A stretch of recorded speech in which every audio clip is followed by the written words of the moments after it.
Hello guys, muli tayong magbabalik guys. Muli akong dadaan sa inyong harapan guys. Ito guys, kain tayo guys, agahan. Ito lang yung ulam namin guys. Adobo lang ng talong guys.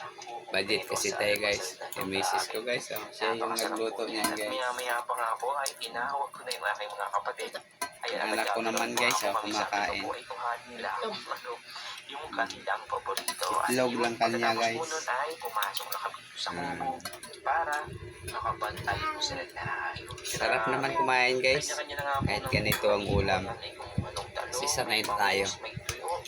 May okra, pero syempre talagang Ang magla-like nito guys, yung nakakaranas lang. yan po kasi talaga yung magandang kapartner ng mga almusal na yan.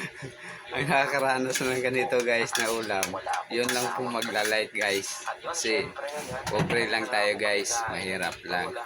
So karamihan sa kagaya ko, nakakaranas talaga ng mga ganitong ulam. Okay guys, see you next time guys.